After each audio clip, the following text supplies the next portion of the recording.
Hello guys, welcome back to the Beastie Room. Now what we're going to do today is we are going to move Odin, our giant African bullfrog, or his real name is I can never say this, Pixiphalus adspersus. Yes, thank you camera lady, I always get tongue tied. Right, he is down here, although we are now thinking he is possibly a she.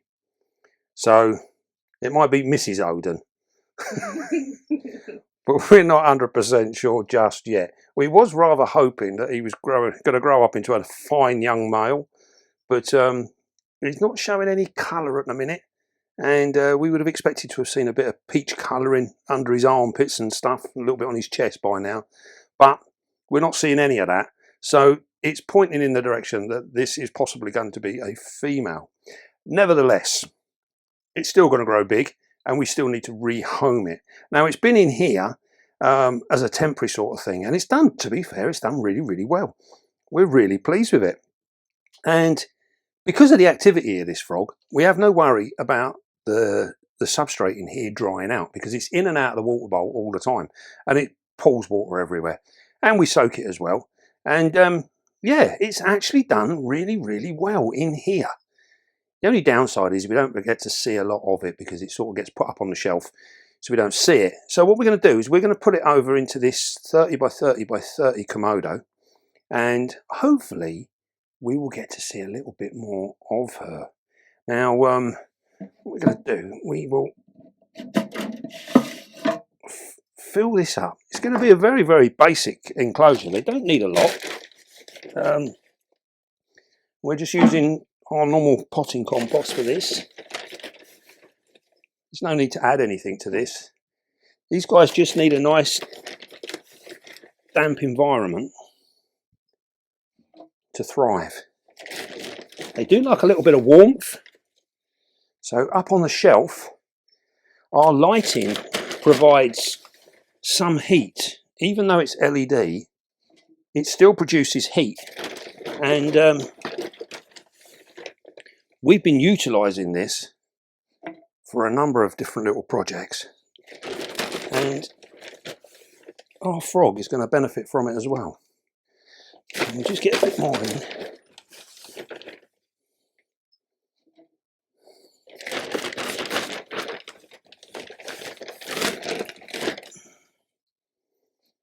Right, I think that is probably going to be enough. Now this will soon settle down. It'll end up being quite compact. And what we're going to do, first off, we're going to steal her water bowl. Now that's got springtails all in it as well. So what we're going to do, we are just going to tip that straight into there. Filthy dirty water, I know, but it's not actually going to be that bad.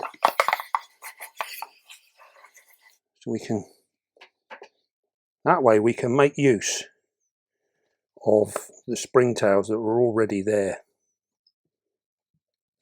Now eventually he's going to need a bigger water bowl, because she does almost fill this one up, but there's still enough room because they don't need to.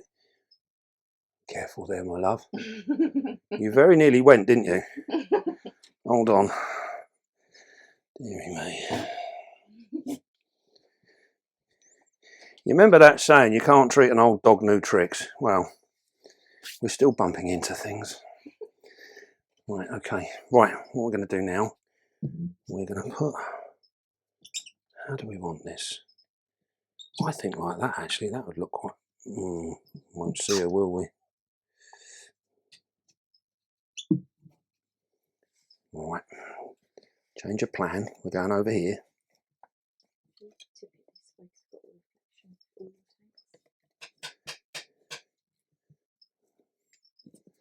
Right.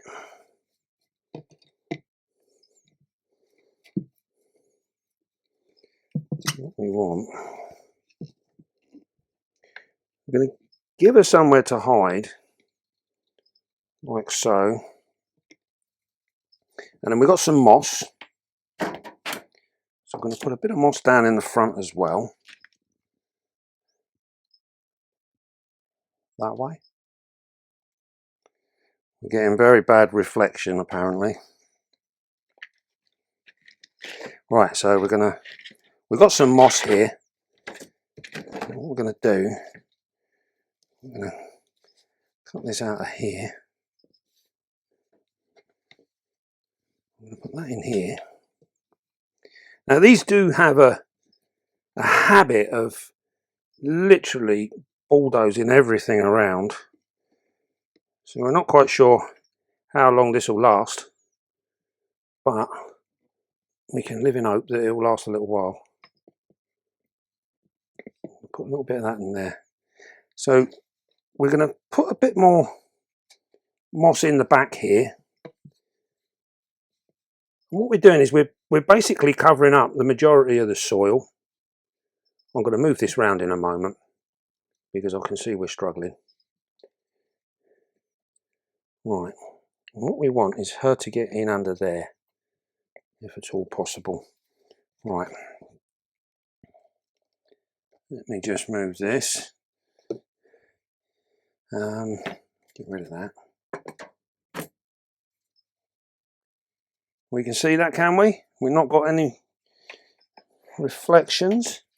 So we're just going to fill up our water bowl. Now remember, when you, if you're going to keep one of these guys, they don't need a deep water bowl. You want something reasonably shallow, just enough so that they can sit up in it and still keep their noses out of the water. So for this one at the moment, at the size it is, and for the bowl it is, it only needs to be half filled. Bearing in mind, once she gets in it, it's going to displace the water and make it even deeper. So we only want to half fill the bowl. Now eventually she will end up going into one of our big custom builds. That's the plan. But for the moment, that would be too big for her. So we're going to put her into this one. She can get pretty much almost full size in here before we need to move her over. And then what I'd like to do in the future is we can do a full-on build just for her. And I think she'd look absolutely stunning. Right, there we go. We good? Right then, let's have a look at our girl, shall we? Now you do have to be careful with these because they tend to think everything is food. That can include your fingers. So we, yeah, she quite often leaps at our fingers. So what we're going to do, we're going to come in down the back here, break this soil out. She makes me jump when she jumps.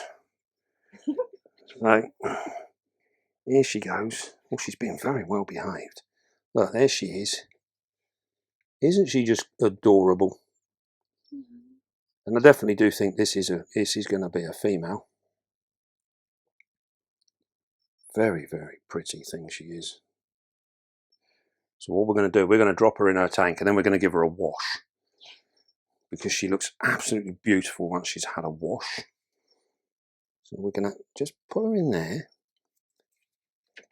I'm going to give her a little rinse off so you get to see her in all her glory. Oh, look at that. Look, she thinks everything's food. Whoa, whoa, whoa. Behave yourself. Oh, you see what I mean? Everything is food. Come round here. That's a girl. That's a girl. Right. Now then. Now, as you remember, most of the things, when we rehouse stuff, we don't generally bother feeding it straight away. Look at that. She's seen this box of roaches on the desk. See how she poked her head down then? She's already seen them. What we'll do, we'll drop one down here and just see what... Oh, well, I didn't mean to drop it there. Right, there we go. Come here. Okie dokie. Right, here we go. Put it behind her.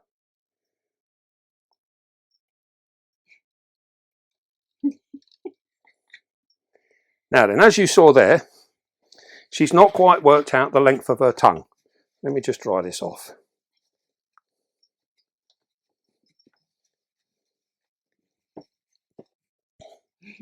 Now, in terms of intelligence, she's not the highest rating. Come here. There we go. Now you'll see there at the moment with her build, she's still looking rather stocky. And this is on purpose.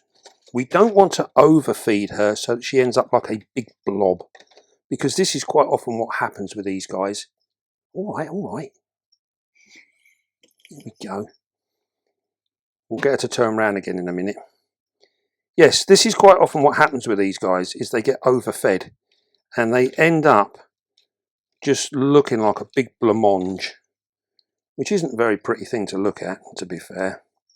So we generally feed her on these red runners, and then every now and again we will give her, look, she's seen that one on the other side of the tank. Hey, we got it.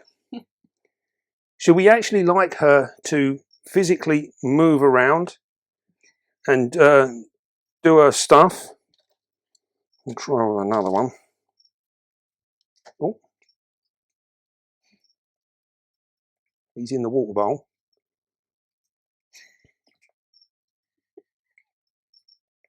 As you can see, it is literally just an open mouth, launch yourself and hope for the best.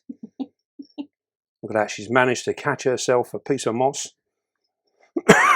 Look at that, she looks as dopey as anything sat there. I'm going to turn around, look, you get a quick look. Can you get above? She's going to right for your money.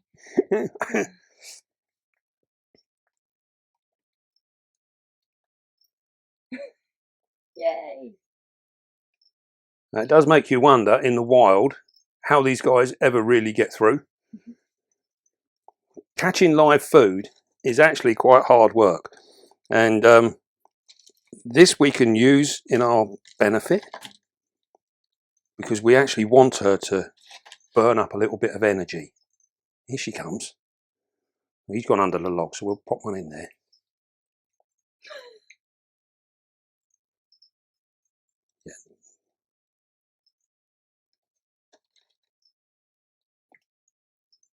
Yeah, in terms of the evolutionary ladder, we are still quite low down when it comes to bullfrog intelligence.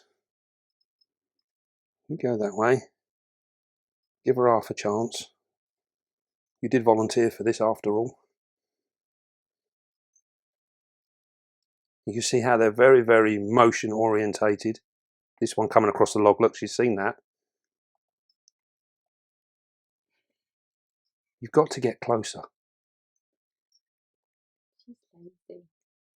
They're too lazy for their own good. Oh my God.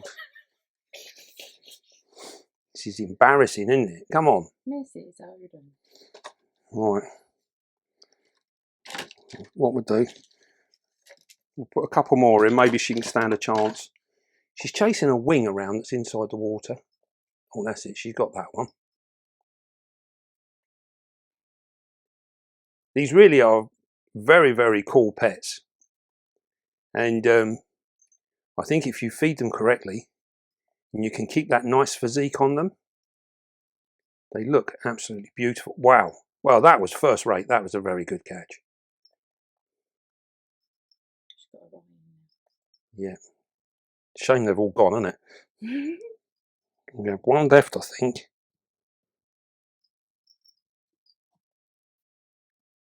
Go that way. Oh, look at that. There we go. Now, as you can see there, after about the 10th roach, she got her eye in, and we were getting sorted out. So hopefully now that we got her in here, we can actually get to see a little bit more of her and really appreciate her, because she is a very, very beautiful frog. And they do get real big. And in terms of if you're new to frog keeping and you fancy something like this, these are an absolute ideal frog to get, because in terms of care, they are very, very easy. She watches everything. Look, she's like, she can see my hand moving over here. But they do have a massive appetite. Now, we've said before about feeding these guys things like pinky mice and stuff like that. That is okay if you just do it very once in a blue moon. You know, she has never had anything like that, I don't think. Not since we've had her. She's never had anything like that. And as you can see, her actual posture, her size, everything is all coming along really, really well. And this is purely on an insect-based diet. So she has red runners, dubias, and crickets. The only thing I would say is as they get bigger, the larger the food item, the easier it is for them to get hold of. They can run themselves silly trying to catch things, as you saw here. For some reason or other, she thinks her tongue is about 10 foot long. And unfortunately, it's about ½ an inch. So she doesn't actually reach as far as she thinks she can, which is what all this jumping about is. So it's important to actually make them work for their food. But then we do hand feed her as well. So we will give her the odd roach literally by hand. This is as much for our benefit as for anybody else's, to be fair. We just enjoy it. And yeah, it means we can get a little bit closer with our frog. It also builds up a nice trust thing with our frog, so that she actually, instead of shying away when we come near the enclosure, she will actually come out to see what we've got to offer. So they do learn. They're very, very cute when it comes to understanding what things trigger food. So she knows that when we open the lid, that normally means food is on its way, and she will perk up and start looking around for it. But they are really, really cool. And a first-rate beginner's frog. Really, really good. Are they what? What were their teeth like? Their teeths. Their teeths. Or is it like a beak like the puppy? Yes, they've got inside they're very much like the Pac-Man frogs. In terms of around the jaw, it is absolutely solid. It's a solid jaw. And then you have 2 prongs that sit up like that. And they are like teeth. And as these guys get bigger, they get really quite powerful. And if one was to latch onto your finger, it's not going to cause you irreplaceable damage. You know, it's not that bad, but it certainly might bruise your finger. And if you're a child, it's going to, you know, it's going to make you jump, that's for sure. They do have a strong, strong bite, and they have the ability to hang on as well. So just be aware. It's not going to kill you, but it will certainly make you jump. She is absolutely wonderful. We are going to be on the lookout for a male. The males are so impressive. They really are. We've had a couple in the past, and they really are something to behold. So we're gonna keep an eye out, see if we can't find ourselves a nice gnarly male, and then yes, Mr. and Mrs. Odin. Mr. and Mrs. Odin. Yeah, I've got a feeling this is a Mrs. Odin. Definitely, especially the way she's catching roaches. Hey. Definitely like a missus. All right. We do also have in the collection as well a large cane toad, actually, that's a little bit bigger than her. Here she comes. She's out the pot now. She's a little bit bigger than her, and we can perhaps do a video on that one as well. We do like our frogs and toads. They are very cool. Look at that. She's come round. She's seen that camera hovering above her, and there she is looking at it. Food. Yeah, that is all they have on their mind is food. That's all they want to do is eat. Now, these guys do actually slough their skins, which is something that most people don't actually appreciate, but all amphibians slough their skins. But what they do, the reason you never find them is because it is like a little bit of a soggy suit that they climb out of, and then they eat it straight away. So 9 times out of 10, you'll see them rubbing their back legs together, and they're pulling the skin off, and then you'll see them literally with a back leg, they manage to pull it over their backs, and they pour it off, and they literally pull the whole thing over their head, and then they eat it directly, and it's all gone, vanished, disappeared. So they waste absolutely nothing. And quite often you'll find with these guys, when they're coming up to slough their skin, they will bury down into the soil, and they will seal themselves in, and you won't see them. This is nothing to worry about. Just leave them be, let them get on with it. he or she is literally getting down there and they're getting ready to slough that skin. Once they've done that, they will stay in there for maybe another week or so. You never know. Sometimes they're out quick, sometimes it takes longer. But they eventually will come back out again, and that's the time you want to feed them. And you'll have no problems at all. Absolutely beautiful looking beast, isn't it? Oh, it's marvellous. I do love her. Now, we are going to get a photograph. So we've got a nice photograph for our thumbnail. Such a pretty beast. There we go. Right. Well then, I think that will do for Mrs. Odin. I hope you enjoyed seeing her again. There was lots and lots of people in the comments who've all been asking to see her or see him. And yeah, so we thought we'd tie that up and have a little rehouse as well. So this is all you need if you're going to look after one of these. Very, very basic, very simple. Right then, hope you enjoyed that. And don't forget, be calm, be gentle, and love your spider. And we'll see you soon, guys. Oh!